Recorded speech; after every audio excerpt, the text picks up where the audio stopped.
Olá família, graça e paz abençoados, como estão vocês?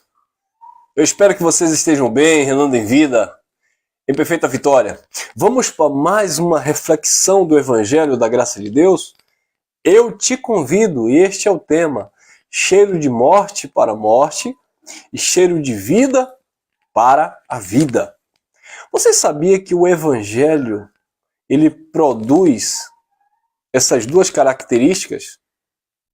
O Evangelho, ele tem, sabe, essas duas vias. Cheiro de morte para a morte e cheiro de vida para a vida. Como assim, irmão Elcio? Vamos à leitura. Segunda carta de Paulo aos Coríntios, capítulo 2. Nós vamos ler aqui alguns versículos. Eu quero ler do versículo 14. Versículo 14 ao 16, que diz assim, ó. E graças a Deus que sempre nos faz triunfar em Cristo, e por meio de nós manifesta em todo lugar o cheiro do seu conhecimento. 15. Porque para Deus somos o bom perfume de Cristo nos que se salvam e nos que se perdem. Porque para Deus somos o bom perfume de Cristo nos que se salvam e também nos que se perdem. 16. Para estes, certamente cheiro de morte para a morte, mas para aqueles, cheiro de vida para a vida. E para estas coisas, quem vos fez idôneo? Ou seja, quem vos fez capazes, preparado? Então, abençoados, o Evangelho da Graça de Deus, ele promove, né, o Evangelho, esses dois resultados. Morte para uns e vida para outros. O que foi que o Evangelho da Graça de Deus promoveu em você? Em mim? Por certo, promoveu vida. O cheiro do conhecimento da graça de Deus me trouxe vida. Me trouxe paz, me trouxe descanso, me trouxe segurança, confiança. Então, este foi o resultado, os benefícios do Evangelho da Graça de Deus. Por certo, também na sua vida. Então, o Evangelho da Graça de Deus, ele trouxe presença de vida para você. Mas em muitas pessoas, o mesmo Evangelho promoveu morte. Como assim, irmão Elcio? Por que promoveu morte? Porque os tais não receberam como palavra de Deus. Então, quando o Evangelho da Graça de Deus ele não é aceito, ele não é bem recebido, ele não vai promover vida na pessoa. Ele vai promover morte. Ele não vai promover prazer na pessoa, ele vai promover tristeza. Não vai promover paz na pessoa, vai promover tribulação. Por quê? Mas o problema está no Evangelho? O problema está com o Evangelho? Não. O problema não é a semente. O problema não é o semeador. O problema é o terreno. Ó. Lembra quando Jesus conta a parábola do semeador que saiu a semear? Então, observe que o problema não era o semeador, o problema não era a semente, que era mesmo. O problema era as características do terreno. Então a semente caiu em um terreno, em meio às pedras, começou a crescer, sufocou, morreu. Outra caiu à beira do caminho, foi pisada pelos homens. Outras as aves vieram e comeram a semente. Mas uma semente caiu em uma boa terra, em um bom coração, em uma boa mente, né? E aquela semente, ela produziu frutos a 30, a 60 e a 100 por um.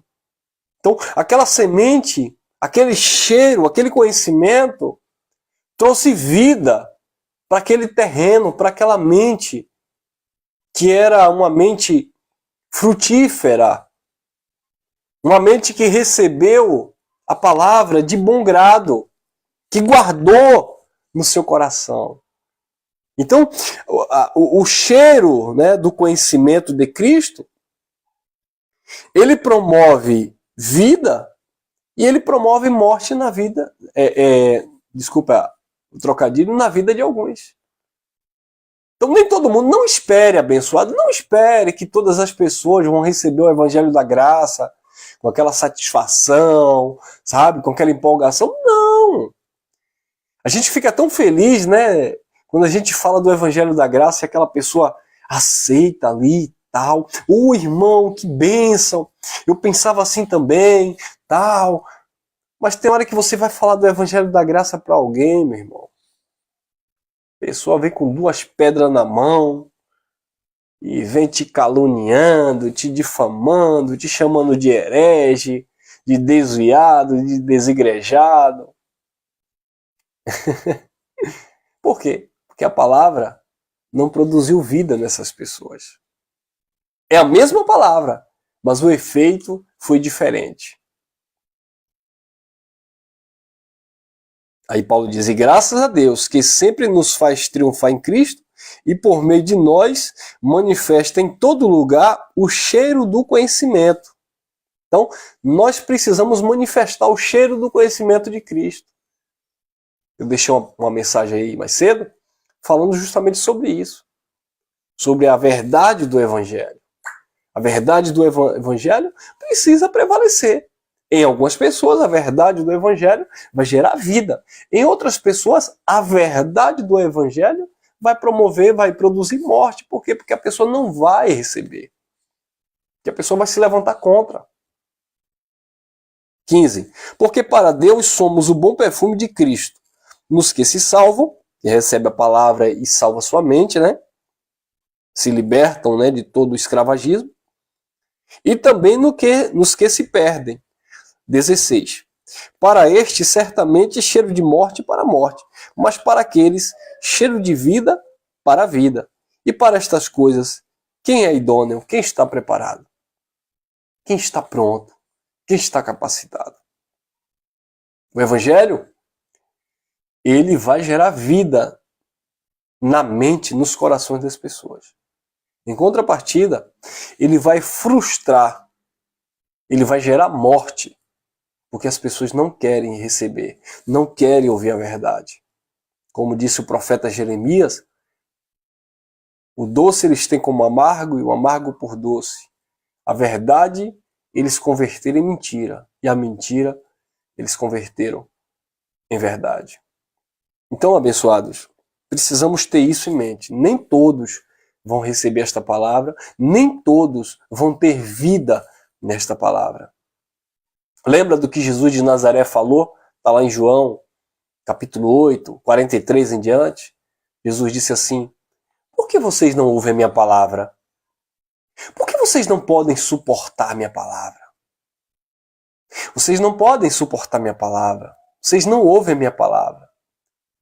Porque vocês não é de Deus. Vocês não são da verdade. Aquele que é de Deus escuta as palavras de Deus. E ele disse, vocês são do diabo. Vocês são filhos do diabo. Filhos do maligno, né? Vocês querem satisfazer a vontade do pai de vocês. Falando de uma natureza caída, né? Que ali não é um ser. Natureza adâmica, terrena. Nós temos mensagem falando sobre isso. Então, abençoados, quem é da verdade, este cheiro do conhecimento vai produzir vida. Mas quem está acostumado no engano, e quando eu digo aqui acostumado no engano, eu não estou também dizendo que essas pessoas são filhos da perdição. No sentido espiritual, não. Eu estou dizendo que essas pessoas estão perdidas no entendimento. Essas pessoas estão mortas no entendimento. Quer dizer, o Evangelho trouxe vida para você. Trouxe um sentido para você.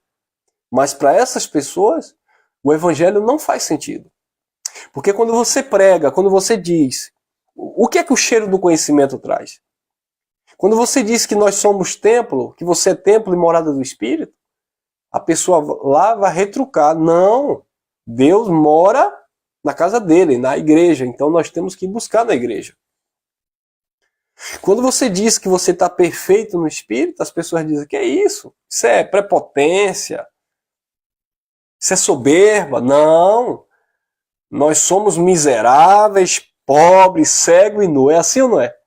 Então, quando você não concorda com essas falácias, quando você não aceita isso na sua vida, porque você é um abençoado, você é rico da graça de Deus, então quando você não aceita isso na sua vida, isso para ele gera morte. Como assim? Então eu já sou religioso há 30 anos e você aí com 2 anos está dizendo que você é perfeito e eu que estou buscando ainda a minha perfeição. Eu estou fazendo jejum, eu estou participando de campanha, eu estou participando de desafio com Deus, eu estou com a minha vida no altar. Mas eles não sabem que altar na Bíblia era uma caixa quadrada, né, de madeira de acácia, revestida de bronze, que jogava lá os sacrifícios para ser queimado. Eles pensam que altar de Deus, né, é uma plataforma elevada onde o pastor fica lá de joelho orando pela igreja. Se é que ora, né? Então, a verdade incomoda essas pessoas. A verdade, ela traz luz, alegria e descanso na vida dos verdadeiros adoradores, que adoram o Pai em espírito e em verdade. Mas também tem os falsos adoradores, porque se tem os verdadeiros, tem os falsos. Quando Jesus falou para aquela mulher samaritana, os verdadeiros adoradores adorarão o Pai em espírito e em verdade. E é estes que o Pai procura. Agora, tem os falsos adoradores. Quem são os falsos adoradores? É porque essas pessoas são falsas, irmão Elson? Não, é porque essas pessoas estão no engano. Não é porque essas pessoas são filhas do maligno, filhas da perdição, não são de Deus. Não. É porque essas pessoas estão adorando a Deus, ou servindo a Deus, ou crendo em Deus, de uma forma equivocada.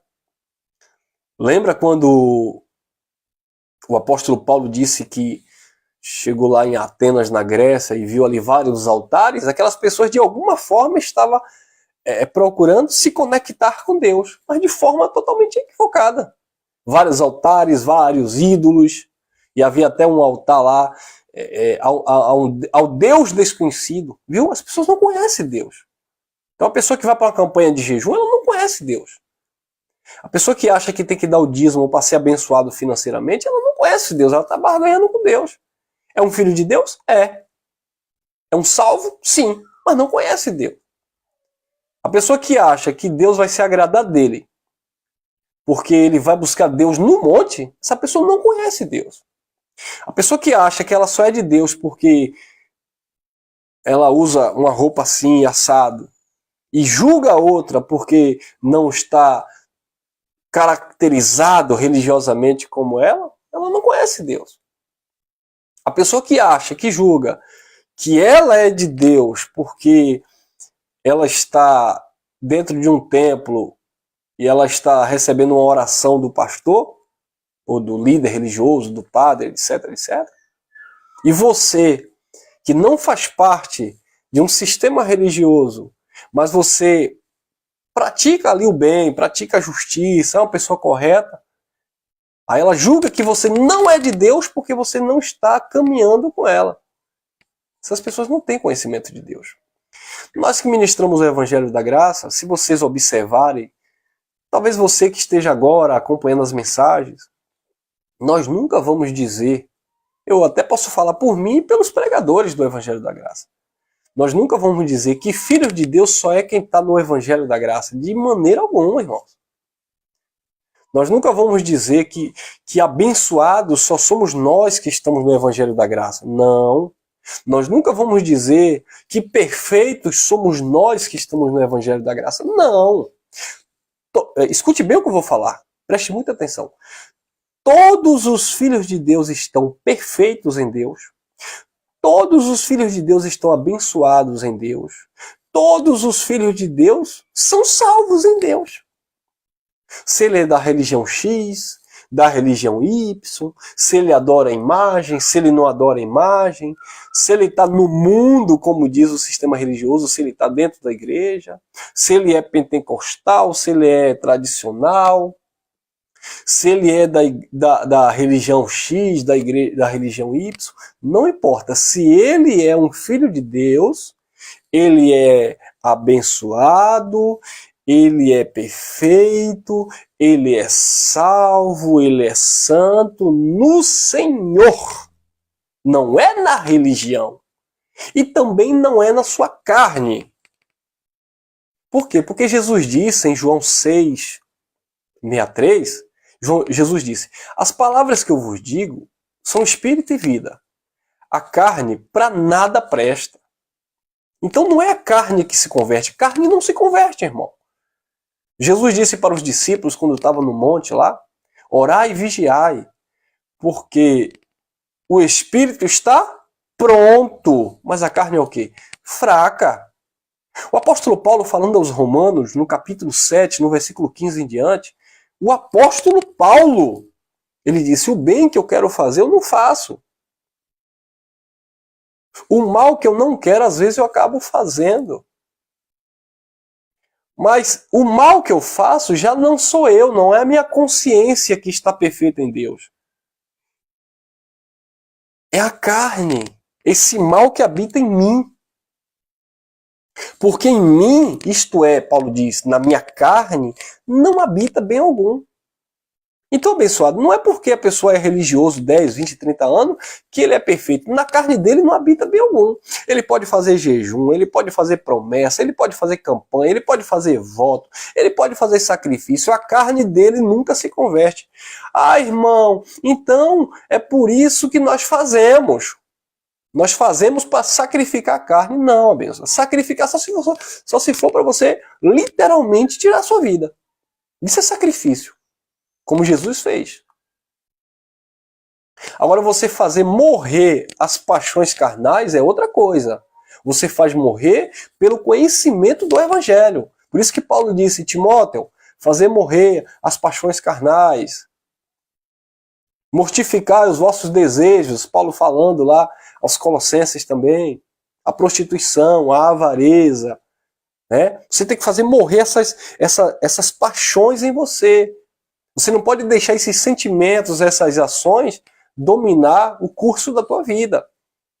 Mas a carne sempre vai ter essa inclinação, sendo você religioso ou não, estando você na graça, no evangelho da graça ou não. Porque todos estão vivendo o pacto da graça, ou dentro desse contexto de graça de Deus. Mas nem todos estão vivendo a revelação do evangelho da graça. Por quê? Porque em muitas pessoas esta palavra gera morte, então elas não aceitam, elas não recebem, elas criticam, elas zombam de Deus, se colocam como opositores, inimigos desta mensagem. Então, essa mensagem é cheiro de morte para os que são da morte e cheiro de vida para os que são da vida, de vida. Olha lá o que o apóstolo Paulo falou aos Tessalonicenses. Primeira carta de Paulo aos Tessalonicenses, capítulo 2. Olha lá, capítulo 2, primeira carta de Paulo aos Tessalonicenses, capítulo 2. Eu vou ler o versículo 4, vou ler outros versículos também. Diz assim, o versículo 4, 2:4. 1 Tessalonicenses 2:4. Mas como fomos aprovados de Deus para que o evangelho nos fosse confiado, assim falamos, não para agradar os homens, mas a Deus que prova os nossos corações. 5. Porque, como bem sabeis, nunca usamos de palavras lisonjeiras ou lisonjas, nem houve um pretexto de avareza. Deus é testemunha. 6. E não buscamos glórias dos homens. Nós não buscamos glória dos homens. O evangelho da graça de Deus não te leva a buscar glória de homem, honra de homem, não, irmão. Olha o que Paulo disse. E não buscamos glória dos homens, nem de vós, e nem de outros, ainda que podíamos, como apóstolo de Cristo, ser-vos pesados. Paulo disse, nós não buscamos glória de homem. Gálatas capítulo 1, versículo 10, Paulo disse, se fosse para agradar os homens, não seríamos servo de Cristo. Então, quando você procura agradar a Deus, mediante o Evangelho, pode ter certeza, você não vai agradar homens. Você foi chamado a agradar Cristo, mediante o Evangelho, e não agradar a homens. Agora, ó o versículo 13. Pelo que também damos sem cessar graças a Deus, pois havendo recebido de nós a palavra da pregação de Deus, a recebestes não como palavra de homens, mas, segundo é na verdade, como palavra de Deus, a qual também opera em vós os que crestes. Então a palavra de Deus, ela opera na vida daquele que crê. Então na vida daquele que acredita, naquele que crê, a palavra de Deus é cheiro de vida para a vida. Mas naquele que não recebe, que não acredita, a mesma palavra é cheiro de morte para a morte. Então, o Evangelho da Graça que promoveu na minha vida saúde, paz, segurança, descanso, esse mesmo Evangelho tem produzido na vida de muitas pessoas confusão. Ah, irmão, então você tem que deixar de pregar. Não. Lembra do que Jesus de Nazaré falou? Ele disse assim, eu não vim trazer paz na casa, eu vim trazer espada. Por quê? Porque haveria naturalmente, divisão. Pai contra filho, filho contra pai, genro contra sogro. Em que sentido, irmão Elcio? No sentido do entendimento, abençoado. Porque nem todos vão receber e ter gratidão pela palavra. Por quê? Porque as pessoas estão com a mente tão cauterizada, tão manipulada pelo sistema, que quando eles ouvem o Evangelho da Graça, a primeira coisa que eles perguntam, eles dizem assim, que negócio é esse? Eu nunca ouvi falar disso. Aí já começa a cuspir, sabe? Já começa a desprezar. Não para ouvir, para analisar, para aprender. Não. Que é isso, irmão? Eu que deixo de fazer os meus propósitos com Deus. Eu que deixo de fazer as minhas campanhas para ver se eu não vou me perder, para ver se eu não vou... Não, abençoado. Então observe que essas pessoas não recebem essa palavra como um cheiro de vida para a vida. Elas nem recebem, na verdade, já vai desprezando. Tem pessoas aí que estão tão acostumadas com o sistema religioso tradicional, que quando começa a ouvir uma mensagem como essa, ela não tem paciência de terminar. Ela ouve um trecho aí e já diz, isso é herege. Por quê? Porque não querem acompanhar o raciocínio, não querem entender o contexto, aprender a mensagem. Para quê? Para viver uma vida em paz com Deus. Preferem viver a atribulação do sistema religioso, o medo, o pavor, o pânico. Que para essas pessoas é isso que importa. É isso que agrada a Deus. É sofrer. Se a pessoa não estiver sofrendo, pagando preço, não está agradando a Deus. Então, tem muitas pessoas, eu conheço muitas pessoas, e você há de concordar comigo, eu conheço muitas pessoas que estão sofrendo dentro das gaiolas religiosas. Sofre perseguição dos líderes, sofre calúnia, difamação. E quando você vai conversar com essas pessoas, elas dizem assim, irmão, eu tô lá por causa de Deus. Se não fosse Deus na minha vida, eu já tinha saído.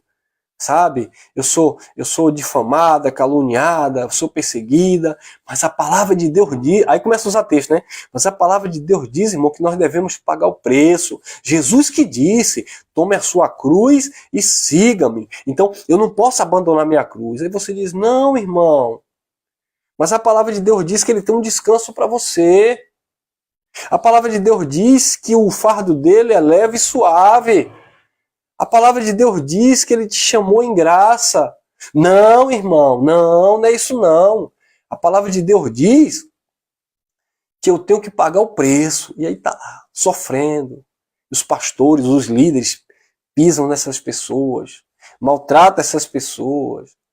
Sabe, eu estava falando outro dia sobre um sistema religioso que eu fiz parte, que os líderes batiam nos irmãos, mas batiam com força, sabe? Eu também fui vítima, sabe, abençoado? Sabe, calúnia, difamação, expondo ao ridículo e tal. E depois vinha pra cá, eu faço isso por amor. É Deus te corrigindo. Não era Deus corrigindo coisíssima nenhuma. Ainda colocava o nome de Deus no bolo, abençoado. Quer dizer, eu vou fazer o mal ao meu irmão. Imagine isso. Eu vou fazer o mal ao meu irmão e dizer para o meu irmão, olha, é Deus me usando. Olha para isso. É Deus me usando para te corrigir. É Deus me usando para te ensinar. Não, abençoado, para com isso. Esqueça isso. Então tem gente que é assim. Tem gente que age desta forma. Tem gente que atua desta forma. E o povo acredita que é Deus na vida dessas pessoas, usando essas pessoas para conduzir essas pessoas a Deus. E não é.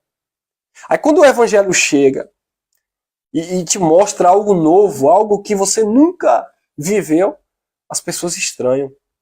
Uma palavra que era para gerar vida nas pessoas acaba gerando morte por causa do hábito, né, do costume que essas pessoas têm de viver o tradicionalismo, viver um escravagismo, né, religioso que não deixa de ser.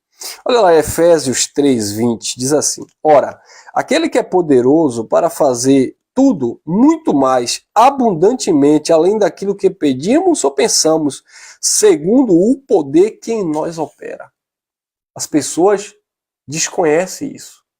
Aquele que é poderoso para fazer tudo muito mais abundantemente, é ele que faz, irmão. Não é o pastor, não é a instituição religiosa, não é o meu jejum, não é o meu propósito, não é a minha oração, não é a minha vida no altar, não é a minha vida no templo, não é a minha vida de joelho, não. Aquele que é poderoso para fazer tudo, muito mais, abundantemente, além daquilo que pensamos, além daquilo que pedimos ou pensamos, segundo o poder que em nós opera. É Ele que faz, porque dele, por Ele, para Ele, são todas as coisas. Olha o que João Batista declarou, nunca foi pelos méritos do homem, nunca foi pelo feito do homem, mas sempre pela graça de Deus. Olha o que o maior profeta da Bíblia, o último profeta, diga-se de passagem, falou. João 3, é o 30? Vamos lá? João, capítulo 3. Deixa eu ver se é o 3:30. Eu acredito que sim. João, capítulo 3, versículo... João, capítulo 3...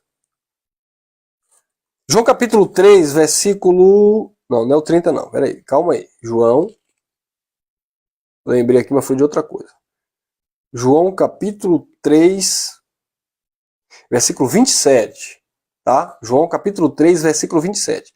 João respondeu e disse: o homem nada pode receber alguma coisa se do alto, se do céu não for dado. Nada, João 3, 27. Nada o homem pode receber se do céu não fora dado.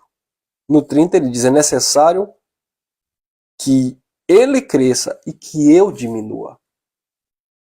Então, observe, nada o homem pode receber se do alto não for dado. Então é ele que opera em nós, tanto querer como realizar. Olha o que Tiago também falou, por favor. Tiago, capítulo 1, versículo 17. Toda boa dádiva e todo dom perfeito vem do alto, descendo do Pai das luzes, em quem não há mudança e nem sombra de variação. Tudo vem de Deus, tudo vem dele, tudo vem por meio dele. Então, essa palavra gera vida em nós. Essa palavra gera em nós dependência de Deus e não dos homens abençoados. Você não tem que ficar na dependência de homem. Dependência de pastor, dependência de padre, de líder religioso, de político, seja lá o quê. Você tem que estar na dependência da graça de Deus. Essa palavra gera vida em nós. Olha lá, Hebreus, por favor. Hebreus 13. Olha lá. Hebreus 13, versículo 5, diz assim: seja os vossos costumes sem avareza, contentando-vos com o que tendes, porque ele disse: não te deixarei, jamais te desampararei. Versículo 6, e assim com confiança ousamos dizer: o Senhor é o meu ajudador, não temerei o que possa me fazer o homem. Não tenho medo que possa me fazer o homem. Eu estou na dependência da graça do Pai. Eu vivo pela graça do Pai. Essa palavra gera vida em mim. Mas quando você ensina isso para as pessoas, muitas pessoas recebem isso como cheiro de morte. Não, porque eu dependo disso, eu dependo daquilo, eu dependo do pastor, eu dependo da intercessão, eu dependo da tua oração. Não, abençoado, você depende de Cristo. Gálatas 4:19, Paulo disse, eu sinto dores de parto até que Cristo seja formado em vocês. 2 Coríntios 11:2, Paulo diz, eu estou zeloso de vós, com zelo de Deus, para vos apresentar como uma virgem pura, saber a um só marido. Eu estou com zelo de Deus para apresentar vocês a Cristo, para que vocês venham andar em Cristo, para que vocês venham viver Cristo, o reino de Deus. Amém, abençoados? Quem recebe esta palavra? Quem pode dar glória por esta palavra? Isso gera vida em nós. Olha lá, Romanos, por favor. Romanos, capítulo 8. Olha lá. Livro de Romanos, capítulo 8. Versículo 31 em diante. É uma leitura bem conhecida, mas linda, forte, maravilhosa. Olha lá. Que diremos, pois, estas coisas? Se Deus é por nós, quem será contra nós? Ah, irmão Elsa, aqui está dentro de um contexto que era para aquele povo que saiu debaixo da primeira aliança, etc. Querido, olha os benefícios desta palavra. Olha a esperança que esta palavra te promove para o teu dia a dia. Olha a riqueza desta palavra. Olha o poder desta palavra. Olha o Deus, dono desta palavra. É disso que nós estamos falando. Que diremos, pois, se Deus é por nós, quem será contra nós? Ou Deus não é por você? Ah, porque Deus é por mim. Se Deus é por nós, quem será contra nós? Aquele que nem mesmo o seu próprio filho poupou antes e entregou por todos nós, como não nos dará também com ele todas as coisas? Não, Deus entregou Jesus só pelos judeus. Tá, mas o benefício da entrega de Jesus te alcançou. Ou não? 33. Quem tentará acusação contra os escolhidos de Deus? É Deus que justifica. Quem os condenará? Pois é Cristo quem morreu antes, quem ressuscitou dentre os mortos e está à destra, à direita da majestade e também intercede por nós. 35. Quem nos separará do amor de Cristo? A tribulação, a angústia, ou a perseguição, ou a fome, ou a nudez, ou o perigo, a espada? Como está escrito, por amor de ti somos entregues à morte todo o tempo. Ou todo dia, fomos reputados como ovelhas para o matadouro, mas em todas estas coisas somos mais do que vencedores por aquele que nos amou. Eu declaro, nós somos mais do que vencedores. Nós podemos todas as coisas em Cristo que nos fortalece, irmão. Levante a cabeça. Essa palavra tem cheiro de vida para quem é da vida. Agora, cheiro de morte para quem é da morte. Essa palavra tem poder, irmão. Hebreus 4:12, porque a palavra de Deus ela é viva e é eficaz, ela é mais penetrante do que espada alguma de 2 gumes, e ela penetra até a divisão da alma, das juntas, medulas, ela é apta para discernir os pensamentos e intenções dos corações. Esta é a palavra de Deus que gera vida em você, irmão. Cheiro de vida. Ele nos faz triunfar. Vencer todas as coisas. Ah, eu não posso, eu não tenho condição, eu sou pequeno, eu sou fraco. A tua graça nos basta. Disse Cristo a Paulo, a minha graça te basta, o meu poder se aperfeiçoa na tua fraqueza. Disse Paulo reconhecendo as suas fraquezas. De muito boa vontade me gloriarei nas minhas fraquezas, nas minhas injúrias, nas minhas angústias, nas perseguições, por amor a Cristo, porque quando eu penso que eu estou fraco, então é que eu sou forte. Por isso ele declara, eu aprendi a contentar-me com o que eu tenho, sei ter fartura, sei padecer necessidade, sei ter abundância, sei também não ter absolutamente nada. Em todas as coisas eu estou instruído, capacitado, habilitado, eu posso todas as coisas em Cristo que me fortalece, irmão. Isso é o poder de Deus operando em nossas vidas. 35, Romanos 8, 35. Quem nos separará do amor de Cristo? A tribulação, a nudez, a perseguição, a fome, a nudez, o perigo, a espada. Como está escrito, por amor de ti somos entregues à morte todo dia, fomos reputados como ovelhas para o matadouro, mas em todas estas coisas somos mais do que vencedores por aquele que nos amou. 38, porque eu estou certo, eu estou convicto, eu estou seguro. Porque eu estou certo que nem a morte, nem a vida, nem os anjos, nem os principados, nem as potestades, nem o presente, nem o futuro, nem a altura, nem a profundidade, nem alguma outra criatura me poderá nos separar do amor de Deus que está em Cristo Jesus, nosso Senhor. Quem recebe esta palavra? Essa palavra tem cheiro de vida para quem é da vida. Mas para quem é da morte? Não, o Senhor leu. O Senhor pregou, mas não é bem assim não. Não é bem assim não, porque o meu pastor disse que eu tenho que sacrificar mais. Você tem que crer na palavra, não naquilo que o homem diz. Você precisa acreditar no evangelho. Você precisa colocar o teu coração, a tua mente na palavra. A tua expectativa tem que estar na palavra.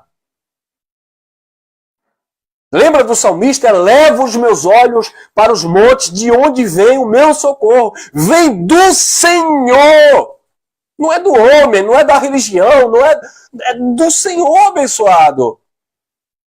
Davi declarou, o Senhor é o meu pastor, Ele não falta comigo, Ele está comigo em todo o tempo. E se eu andar pelo vale da sombra da morte? Disse Davi, ainda que eu venha andar pelo vale da sombra da morte, não temerei mal algum, o Senhor está comigo, a tua vara, o teu cajado me consola, me sustenta, o Senhor me conduz em perfeita vitória. Essa palavra, aos olhos iluminados com a graça, gera vida em você. Disse Abacuque, ainda que a figueira não floresça, ainda que não haja fruto na videira, ainda que o gado do curral seja levado, pode estar chovendo canivete. Abacuque declarou, a minha salvação, a minha alegria está no Senhor. É dele que vem o socorro. Ele é que é o refúgio. Ele é que é a fortaleza. Esta palavra gera vida em você. Este conhecimento em Cristo te traz conforto, te traz consolação, te traz paz. Mas na vida de muitas pessoas, não. Viu a diferença para quem tem um entendimento da graça de Deus? Que ele não fica preso nas suas limitações. Ele não fica limitado, sabe, na sua falta, na sua... Não. Ele olha para Cristo, ele olha para o eterno, ele espera em Deus. Ele confia em Deus. Ele vai à luta, mas sabendo de quem vem a vitória. Davi disse, uns confiam em carros, outros confiam em cavalos, mas nós fazemos menção do Senhor. É claro que nós podemos projetar, nós podemos arquitetar, sonhar. Provérbio 16, 1 diz isso. Do homem vem o desejo, os projetos dos corações. Mas a resposta certa vem da boca de Deus. Deus, por boca de Isaías 55, lá nos versículos 8 em diante. Porque os meus pensamentos não são os vossos pensamentos. Os meus caminhos não são os vossos caminhos. Porque assim como os céus estão mais altos do que a terra, assim estão os meus pensamentos mais altos do que os vossos pensamentos, e os meus caminhos mais elevados do que os vossos caminhos. Assim como a chuva desce do céu e rega a terra, para lá não volta, assim é a palavra que sai da minha boca, ela não voltará para mim vazia, antes fará o que me apraz e prosperará naquilo para quem enviei. Querido, Deus tem uma palavra de graça para o teu coração, uma palavra de expectativa, uma palavra de poder, e ela não volta vazia. Ele chegou para Jeremias e disse assim, o que é que tu vês, Jeremias? Jeremias disse, eu vejo uma amendoeira. Ele disse, dissestes bem, vistes bem, porque eu velo para cumprir com a minha palavra. Deus é fiel à sua palavra. Por isso que Paulo disse que esta palavra é digna de toda aceitação, irmãos. Essa palavra precisa gerar vida em você. A religião não te dá vida. A religião te dá algemas. Você fica preso no propósito, preso no jejum. É jejum 2 vezes na semana, não dá certo. Mês que vem tem outro propósito, não dá certo. Eu conheço pessoas de 20, 30 anos no sistema religioso e faz jejum, e faz sacrifício, e dá seu salário, e tal, e BBB, mas a vida não muda, porque não crê no evangelho, porque quando o evangelho chega, como está chegando agora, ao invés de gerar vida, tem gerado morte nessas pessoas. Escute a voz do Espírito. Deixem, talvez vocês que estejam aí me ouvindo pela primeira vez, que esse irmão, esqueça o irmão, presta atenção na palavra. Deixe de dar credibilidade ao homem e dê crédito à palavra de Deus. Dê crédito à mensagem da graça de Deus. E o que é, irmão Elcio, o que essa mensagem faz em mim, produz em mim, o que é que ela diz a respeito da minha vida? Olha lá, Colossenses capítulo 2, versículo 10, diz assim: e estáis perfeitos nele, que é o cabeça de todo o principado e potestade. O Evangelho diz isso, que você está perfeito nele, que é o cabeça de todo o principado e potestade. Irmão Elcio, o que é que esta palavra diz a meu respeito? Irmão Elcio, eu não sabia, eu não conhecia. Efésios capítulo 1, versículo 3, bendito Deus e Pai de nosso Senhor Jesus Cristo, o qual nos abençoou com todas as sortes de bênçãos espirituais nas regiões celestiais. Esta palavra já te abençoou, você é um abençoado com todas as sortes de bênçãos. Irmão Elcio, o que é que esta palavra diz a meu respeito? Romanos, capítulo 8, versículo 1. Eu sei, talvez seu pastor já leu. Você já ouviu, mas você não viveu esta palavra. Portanto, agora nenhuma condenação há para aqueles que estão em Cristo Jesus. Não há condenação na tua vida, irmãos. Eu estou vivendo isso, deve ser uma maldição. Eu estou vivendo isso, deve ser olho gordo. Deve ser inveja. Não há condenação para quem está em Cristo Jesus. Mas fizeram um trabalho para mim, fizeram um despacho. Meu irmão, pegue aqui o meu cabelo, pegue camisa, leve foto, coloque na boca... Não coloque na boca do sapo, não. Para não matar o bichinho. Pode fazer o que fizer, irmão. Nós estamos confiantes em Deus. A palavra de Deus gerou vida em mim. João disse, pois passastes da morte para a vida. Nós vivemos a vida no eterno. Nós temos a vida do eterno em nós. Essa palavra precisa promover vida em você. Cheiro de vida.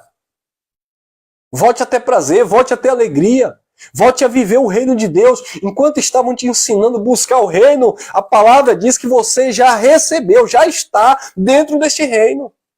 Não, irmão, mas meu pastor, ele leu lá em Mateus que diz assim, ó, buscar em primeiro lugar o reino de Deus, não é isso? Foi isso que o pastor leu? Foi sim, olha lá, irmão, tá lá em Mateus, é Mateus, é? É Mateus mesmo? Capítulo 6, é isso?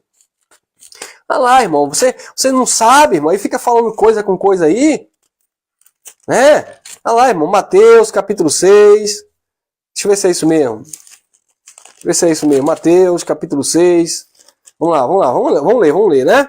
Mateus capítulo 6, versículo 33. Olha lá, irmão. Mateus 6, 33. Diz assim, irmão, ó. Meu pastor me ensinou. Mas buscar em primeiro lugar o reino de Deus e a sua justiça. E todas essas coisas vos serão acrescentadas. Então, eu preciso buscar o reino de Deus. E como é que o pastor ensina a buscar o reino de Deus?